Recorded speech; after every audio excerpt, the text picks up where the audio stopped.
Entonces, cuando hablamos de modelos matemáticos,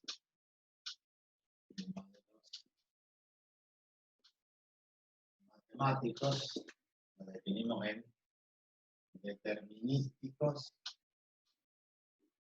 no determinísticos, por ejemplo, los probabilísticos. Cuando hablamos de modelos determinísticos, porque en un modelo matemático donde el hombre ha recreado a través de un laboratorio y ha visto que cómo varían, nosotros tenemos que P por B igual a nRT, esto es una fórmula de la ecuación general de los gases, por ejemplo, o puede escribir una función que dice fuerza igual a masa por aceleración. En la química usamos esto, en la física usamos esto, en economía ponemos que el monto final es igual a un capital inicial por 1 más la tasa de interés elevado a un periodo de tiempo. Yo podría cualquier cantidad de fórmulas en diferentes ciencias, ¿no? En ecología, en geología, en geografía, en cualquiera de las ciencias usamos fórmulas que son modelos matemáticos, donde las variables obviamente pueden ser más de 2. Y acá tenemos la presión, el volumen y la temperatura, acá tenemos la fuerza, la masa y la aceleración. Y en realidad nosotros vamos interactuando, vamos dejando alguna fija y vamos haciendo variar otras. Entonces, si dejamos la temperatura constante, en química se habla de isotermas, todos tienen la misma temperatura, y lo que pasa a los 20 grados centígrados, listo, y vemos cómo varía la presión y el volumen, uno en función de otro. Lo que se habla de modelos determinísticos es que en estas condiciones, que se dan en un laboratorio, para tal volumen hay tal presión, para tal temperatura y tal presión hay tal volumen. O si yo aplico una fuerza de tantos newtons a una masa de tantos kilogramos, voy a obtener una aceleración determinada, y esto no cambia. Eso es un modelo determinista.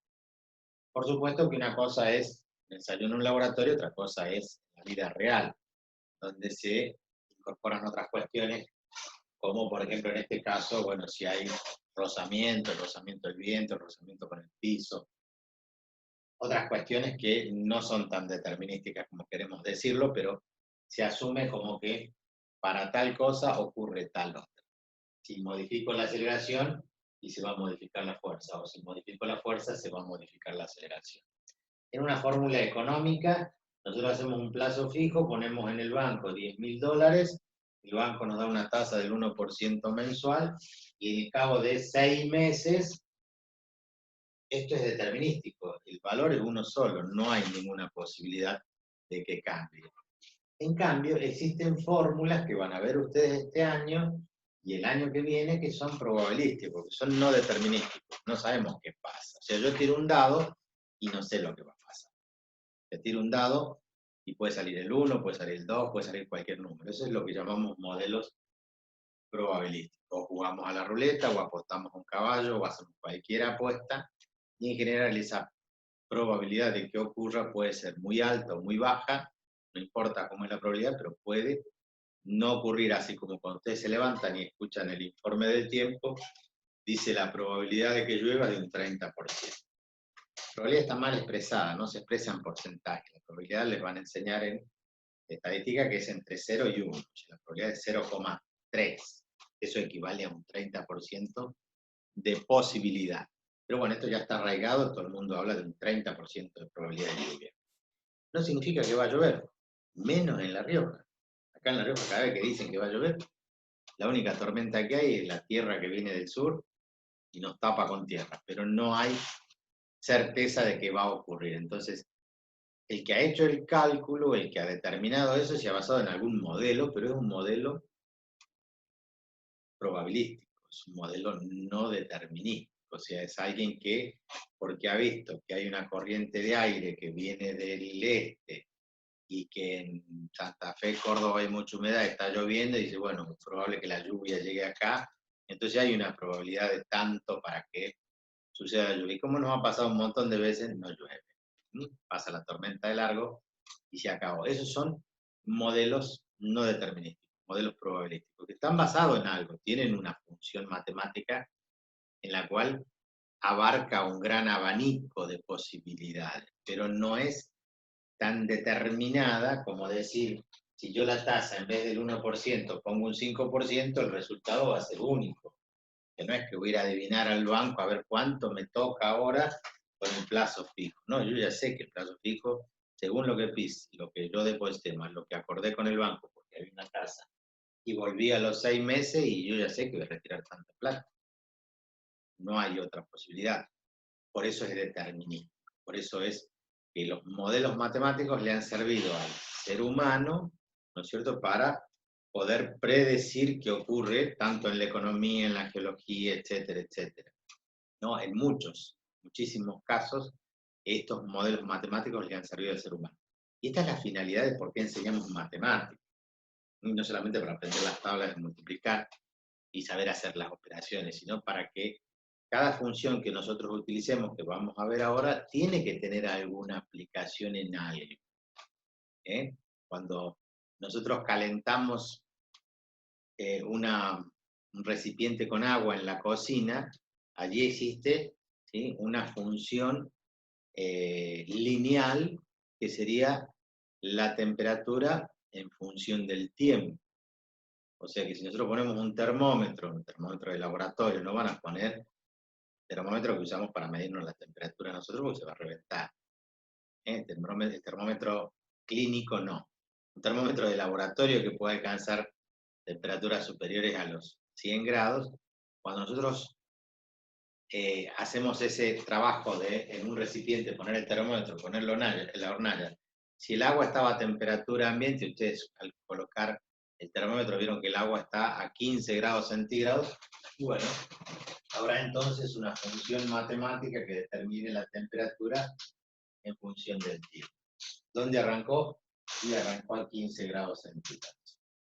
Y bueno, dependiendo de la hornalla, de que si está al máximo o al mínimo, etcétera, etcétera, va a ocurrir que cuando ustedes van mirando en diferentes instantes, o sea, cronómetro en mano, con un reloj, van a ver que al cabo de un minuto el agua pasó de estar de 15 grados a 40 grados.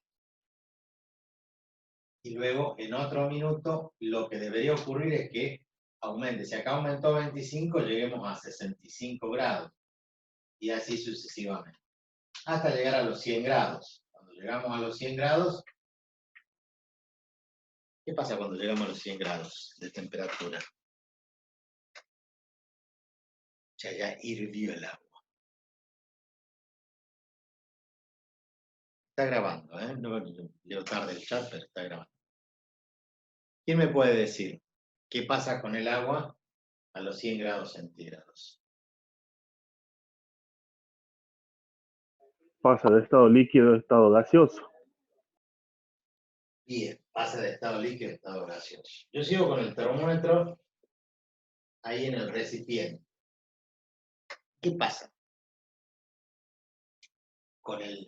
Llegamos a los 100 grados, a un determinado valor, decimos, bueno, acá hay 100 grados, y sabemos que el agua se empieza a evaporar, eso es lo que están diciendo. Pasa de estado líquido a estado gaseoso. ¿Y qué pasa con la línea esa? ¿Qué pasó en el laboratorio donde estaban midiendo la temperatura en función del tiempo? ¿Qué creen que ocurre?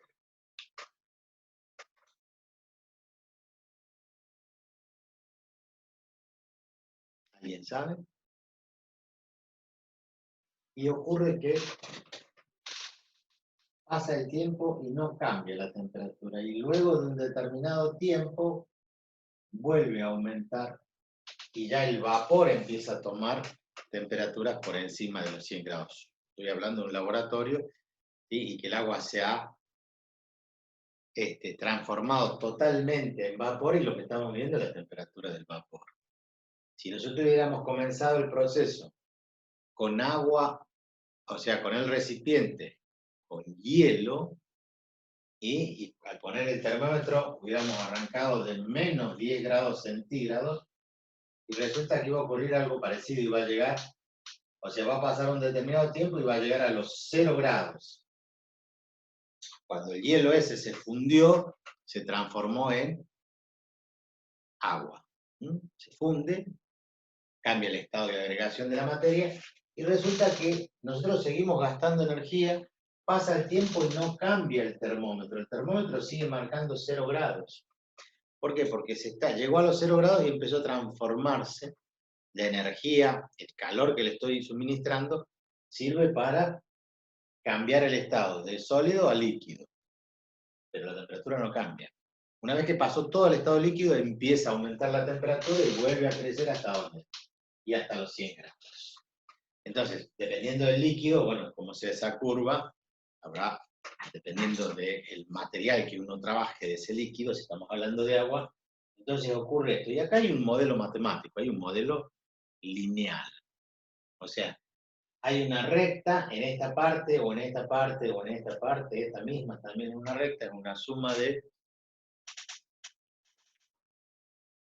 tal forma que nosotros necesitamos expresar esa función, y usted ya la conoce, la función es igual a x más b, o si queremos, le ponemos mx más b, decimos, bueno, ya sé que es la pendiente de la recta, entonces cambiará y diremos la temperatura en grados centígrados va a ser igual a la pendiente m por x, y x en este caso es el tiempo más la ordenada al origen, que será este elemento, la temperatura inicial. Entonces, habrá una temperatura inicial y habrá una pendiente que va a depender del tipo de líquido, pero nosotros vamos a usar un modelo matemático. O sea, cuando alguien esté explicando química y lo quiera graficar, va a necesitar del profesor de matemáticas para que haga la transposición esta de pasar de lo matemático, de lo que nosotros hemos visto como ecuación de una recta con pendiente ordenada al origen,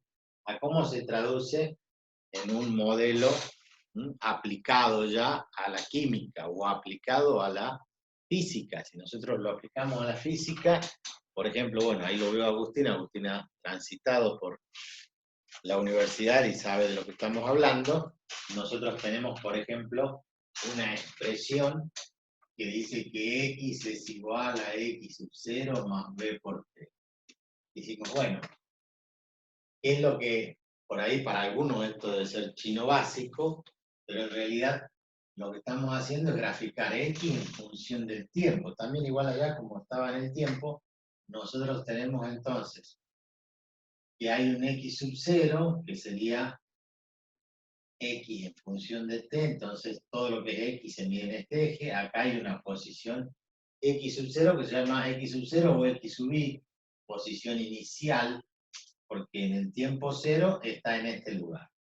Y a medida que transcurre el tiempo, por ejemplo, esa persona va caminando y al cabo de cierto tiempo se encuentra en esta posición. En otro momento tiene otra posición. O sea, ¿qué dijimos?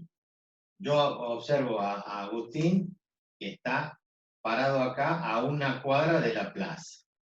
Al cabo de un minuto ya está a 2 cuadras de la plaza. Esta es la plaza. Al cabo de, este sería 1, al cabo de 2 minutos ya se encuentra a 3 cuadras de la plaza. Y estoy definiendo entonces la posición de Agustín en función del tiempo. Y eso va a determinar una pendiente. Esa pendiente, porque es equivalente a este, igual a mx más b, esta es la ordenada al origen, esto es lo que correspondería a igual a mx más b, donde la ordenada al origen es el x sub i.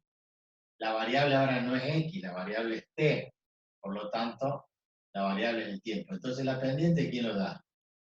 La velocidad. Eso es una expresión donde el chico que está aprendiendo física y le enseñan a graficar de esta forma, por allí se marea y no, mira, si es muy sencillo, el valor de la velocidad, si yo digo que esta persona en un minuto hizo una cuadra, está haciendo 100 metros por minuto. Velocidad 100 metros por minuto. ¿Por qué digo 100? Porque digo que esto es una cuadra. Entonces, cambiaría acá y diría, bueno, esto si está medido en metros, acá tengo 100 metros, 200 metros, 300. Y ya decimos, en vez de una cuadra, en un minuto hizo 100 metros, en otro minuto hizo otros 100 metros.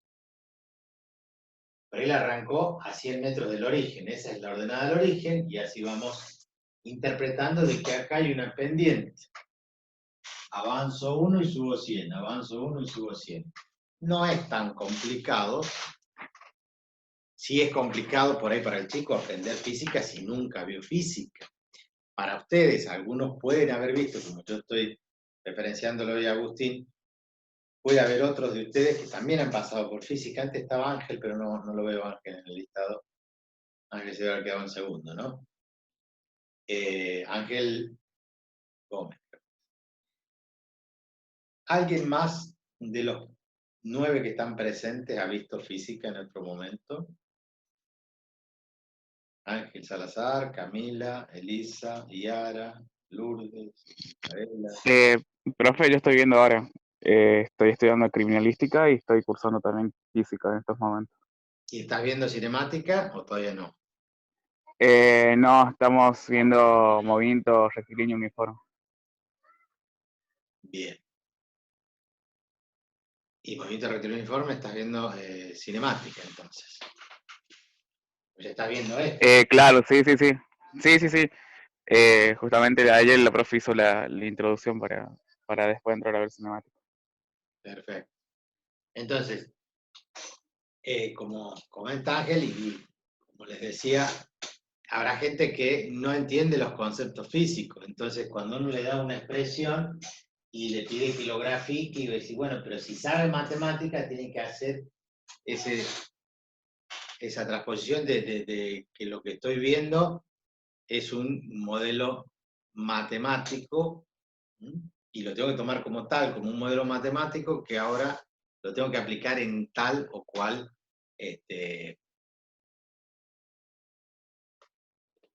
ciencia o lo que fuere. De la misma forma, después van a ver, como Ángel está viendo eso, va a haber movimiento rectilíneo uniformemente variado, va a aparecer una aceleración, pero también va a seguir estando presente la fórmula de la función lineal, nada más que ya en otro ámbito, y en vez de graficar la posición en función del tiempo, probablemente tenga que graficar la velocidad en función del tiempo. Y también va a ser la ecuación de una recta. Alguien que parte con una cierta velocidad, supongamos, tengo 10 kilómetros por hora, recién arranqué, estoy en primera, y empiezo a aumentar, empiezo a apretar la pata al acelerador. ¿Qué pasa con la velocidad? Que a medida que va transcurriendo el tiempo, este vehículo va aumentando la velocidad. En este instante tiene 20, después tengo 30, después tengo 40, y así voy aumentando la velocidad en forma constante. Eso es un movimiento rectilíneo uniformemente variado. O sea, voy aumentando la velocidad, pero en forma progresiva. Por cada instante de tiempo aumento el mismo valor de velocidad. Entonces, en 1 minuto, en 2 minutos, en 3 minutos, voy aumentando la velocidad. Y acá también tengo una fórmula, un modelo matemático. Como es una recta, tiene que tener una expresión matemática. Entonces, ahí la velocidad va a ser igual a la velocidad inicial, v sub 0 o v sub i, según cuando t vale 0, arranco acá, esa es la ordenada del origen, más la aceleración por el tiempo. Esta aceleración también a algunos les puede costar o no interpretar qué es la aceleración. Entonces es muy fácil. Ustedes tomen cualquier objeto y suéltenlo. ¿Qué pasa cuando lo suelto? Se cae, obviamente. Pero ¿qué pasa con la velocidad de ese cuerpo? Cada vez va aumentando. Si yo lo suelto a una cierta distancia, muy cerca del piso, es probable que ese objeto no se rompa, no rebote. Pero si voy cada vez levantándolo más, cuanto más alto esté, más fuerte va a ser el golpe. Por eso la gente decide suicidarse tirándose de un 10º, 15 piso. No se tira del primero al segundo piso porque por ahí queda medio roto, pero no muerto. Entonces, a mayor altura, cuando yo suelto un cuerpo, ¿qué pasa? Se acelera. ¿Con qué se acelera? Con la gravedad. Los cuerpos se aceleran por efecto de la gravedad. La Tierra los atrae, y van aumentando cada vez más la velocidad. Ustedes sí conocen del concepto de aceleración, no solamente por los cuerpos, por los vehículos. Cuando uno compra un auto, o mejor dicho, no cuando compra, sino cuando uno ve la propaganda de los autos de alta gama, de los autos más caros, dice, por ejemplo, que este auto acelera de 0 a 100 en 5 segundos. O sea que ustedes arrancan, ponen primera, segunda, tercera, cuarta y quinta, y a los 5 segundos ya están a 100 kilómetros por hora. Eso es el concepto de aceleración. ¿Por qué? Porque aumenta la velocidad. Todos entienden que acelerar significa aumentar la velocidad.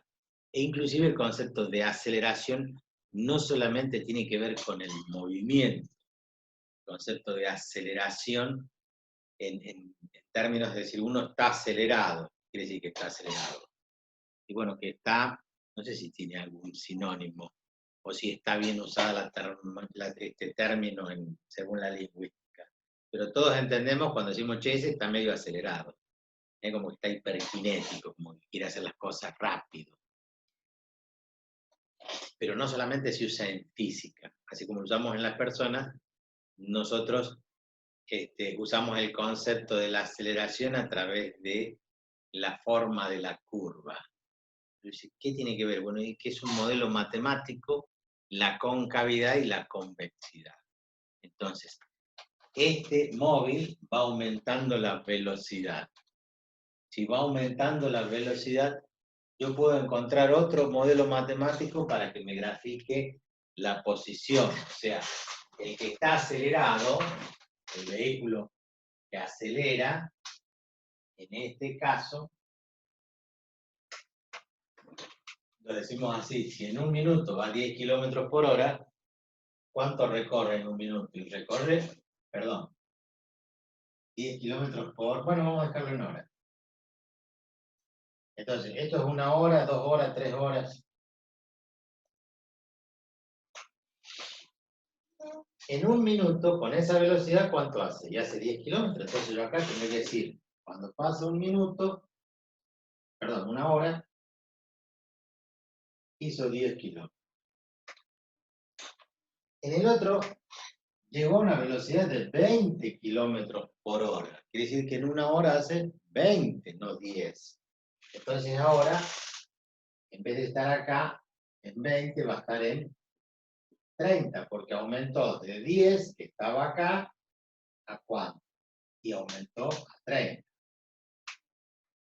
En otro minuto, en el tercer minuto ya va a 0, 1, 2. Acá estaría a 30 kilómetros por hora. O sea que en 1 hora hace 30. O sea que no aumenta 20, aumenta 30, aumenta más todavía.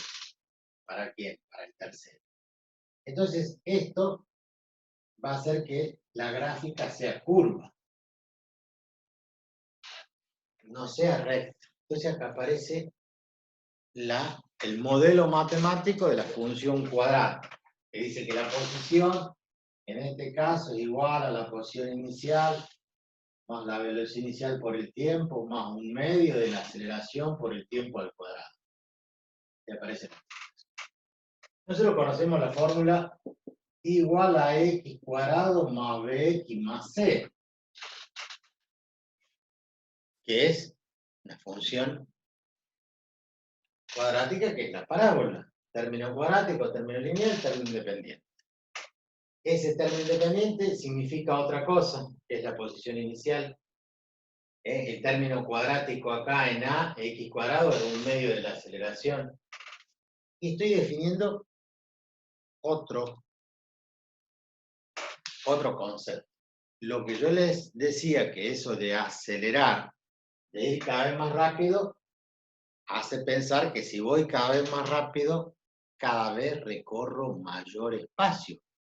Porque si voy a 100 kilómetros por hora, en una hora hago 100 kilómetros. Pero si voy a 200 kilómetros por hora, en 1 hora ahora recorro 200 en vez de 100. Entonces va a ir cambiando el espacio y va a generar una curva que si es cóncava, la tangente a la curva es lo que me va determinando la velocidad. Al aumentar la tangente, al aumentar la pendiente, la tangente trigonométrica, de la recta que es tangente geométrica, entonces allí, así como estudiamos máximos y mínimos, esto determina que en este periodo de tiempo hay una variación, pero en este periodo de tiempo, que es el mismo, hay otra variación. Entonces, la tangente acá es en este triángulo, pero acá es en este triángulo. Entonces, ¿ha cambiado la condición? Sí, ha cambiado. Pero esto no solamente para velocidad, para economía también. Si yo vendo un artículo, tengo esta ganancia, pero si vendo otro artículo más, ahora tengo más ganancia. ¿Y cómo puede ser eso? Bueno, en economía no es porque venda uno y si vendo el doble gano el doble. En realidad tiene que ver con otras variables, pero si yo tengo un negocio y vendo comida, al tener dos negocios no es lineal a veces la relación. Pero bueno, en cada caso va a tener diferentes injerencias. Pero la función cuadrática como modelo matemático no solamente se aplica a la física y al movimiento rectilíneo uniformemente variado, sino que hay muchísimos ejemplos de la vida diaria donde nosotros aplicamos modelos cuadráticos. Entonces, en esta unidad vamos a ir viendo algunos modelos, así como hablé del modelo lineal, del modelo cuadrático, modelo cúbico, y ustedes se van a ir encargando de buscar diferentes modelos. ¿Qué responde a una función trigonométrica? ¿Qué responde a una función exponencial? ¿Qué responde a una función logarítmica? O sea, en la vida existen muchísimos modelos matemáticos a los cuales nosotros tenemos que dominar el concepto matemático para poder interpretar después qué son esas variables. Cómo varía la temperatura de un cuerpo, cómo se transmite la temperatura a través de un cuerpo. Cosas muy sencillas de interpretar, pero que tienen su fórmula y tienen su desarrollo matemático. Si nosotros en La Rioja hacemos una pared de bloc de 20 centímetros de espesor y el vecino en vez de hacerlo de bloc lo hace de ladrillo de 20 centímetros, pero el ladrillo común. Y el otro vecino en vez de hacer el ladrillo común lo hace con el ladrillo cerámico, ese que es agujereado. Y el otro vecino tenía una casa vieja y los 20 centímetros eran de adobe. La temperatura exterior, la del sol que le pega a la pared, atraviesa la pared y nosotros nos pasa en el verano, sentimos calor, a la noche refresca y dentro de la casa es un horno, porque la temperatura todavía está traspasando la pared, el techo, etc. Hay una transmisión de calor, pero eso tiene un modelo matemático. Alguien sabe cómo y cómo varía en el tiempo esa conducción del calor. Eso. En las formas de conducirse el calor tenemos por convección, por radiación y por contacto directo, que es como se conduce el calor a través de las paredes. Entonces, bueno, hay quienes tienen la suerte o tienen más dinero y dicen, bueno, no lo voy a hacer de bloc, lo voy a hacer de un ladrillo cerámico y encima yo cuando lo revoco con telgopor o a la pared en el medio le pongo una placa de telgopor para que aísle, entonces ahí va a cambiar el modelo matemático. Hay una fórmula que me permite establecer cuánto tiempo tarda en pasar el calor. Entonces, el que tiene chapa en el techo, obviamente que el calor cuando pega, calienta una barbaridad y es un infierno. Pero a la noche, la chapa refresca rápidamente. En cambio, el que tiene losa maciza, a la noche se muere de calor. Durante el día el calor no atraviesa tanto, pero sigue atravesando y sigue conduciéndose el calor. Y no refresca como refresca la chapa. Entonces, por darles un ejemplo, todo eso que estudió alguien tuvo que encontrar un modelo matemático para poder expresar cómo es la variación de la variable temperatura a través del tiempo, en función de la profundidad, del espesor, del material. Se van a asombrar alguna vez cuando escuchen a alguien diseñar, y si yo quiero diseñar una casa y el arquitecto va a venir y le va a decir, bueno, pero el cálculo ese para poner un aire acondicionado también tiene que ver con la orientación, la pared tuya. Da al sur, da al norte, da al este, da al oeste. Entonces, la variable no es solamente el espesor, el material, también es la orientación, el sector donde uno vive. Si tiene árboles a la vuelta, si tiene edificios a la vuelta, si tiene casas, etcétera, etcétera, etcétera. Y van a haber un momento que tienen 10 variables que manejar para decidir o definir qué es lo que van a hacer con la vivienda. Si le van a poner una ventana, si esa ventana va a llevar mucho vidrio, poco vidrio. O sea, no es recomendable que haya mucho vidrio porque el vidrio transmite rápidamente el calor, etcétera, etcétera, etcétera. A donde nos metamos va a haber alguna función matemática. Inclusive en las artes.